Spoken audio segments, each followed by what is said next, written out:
Instant loan देने वाले apps की हरकतों पर लगाम लगाने की पुख्ता तैयारी हो चुकी है। ये वही ऐप्स हैं जिन पर आपको झटपट पैसे तो मिल जाता है, लेकिन एक दफा पैसा ले लिया तो बाद में ये आपकी जिंदगी नर्क बना देते हैं। माने मनमाने ब्याज, पैसे चुकाने के बाद भी, और पैसों की मांग, ऐसे चार्ज और फीस जिनके बारे में आपने कभी पहले सुना भी नहीं होता है। इतना ही नहीं, अगर आप पैसा चुकाने में एक दिन भी चूक गए तो समझ लीजिए कि आफत ही आ गई। घर परिवार, रिश्तेदार, यहाँ तक कि दोस्तों, कलीग्स को भी फोन करने लगते हैं ऐप वाले। गालियां, धमकियां, बेइज्जती, इस तरह के हैरेसमेंट का सामना करने वालों की तादाद लंबी है। हैदराबाद से लेकर दिल्ली तक कईयों ने तो इस बेइज्जती से तंग आकर सुसाइड भी कर लिया। खैर, लगातार शिकायतों के बाद आरबीआई इन पर सख्त हो गया है। पिछले साल से ही banking regulatory Reserve Bank in digital lending apps को फिनटेक कंपनियों पर शिकंजा टाइट कर रहा है।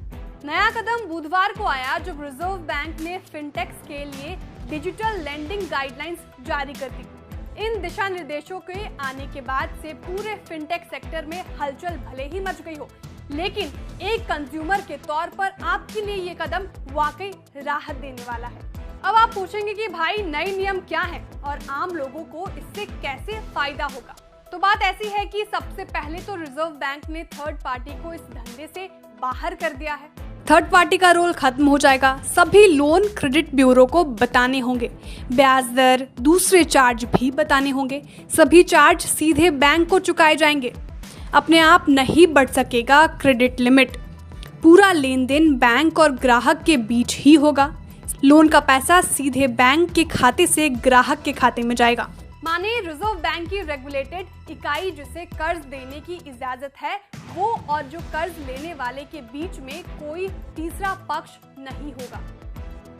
यानी फिनटेक लोन की वसूली आपके केवाईसी दस्तावेज लेने समेत लोन से जुड़े किसी काम में किसी और की सर्विस नहीं ले सकते। इससे आपके दस्तावेजों के गलत इस्तेमाल, प्राइवेसी से जुड़े जोखिम भी कम होंगे और लोन वसूली में गुंडागर्दी, वसूली एजेंटों के इस्तेमाल वाली हरकतों पर इससे लगाम लग जाएगी।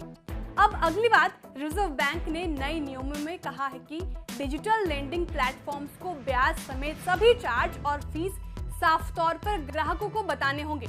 यानी अब हिडन चार्ज लेने, मनमाने रेट वसूलने का दौर भी खत्म हो जाएगा। लोन की रकम भी सीधे बैंक के खाते से ग्राहक के खाते में जाएगी। इस काम में किसी थर्ड पार्टी को शामिल नहीं किया जा सकता है।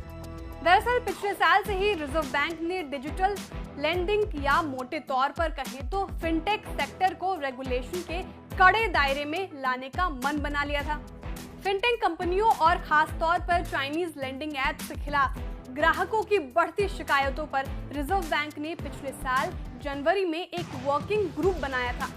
इसके जरिए इसे पूरे धंधे पर शिकंजा कसने की शुरुआत हुई। इसके बाद पिछले साल के ही आखिर में रिजर्व बैंक के एक पैनल ने बताया था कि देश में डिजिटल लोन देने वाली करीब 1100 कंपनियों में से 600 से ज्यादा अवैध रूप से धंधा कर रहे हैं।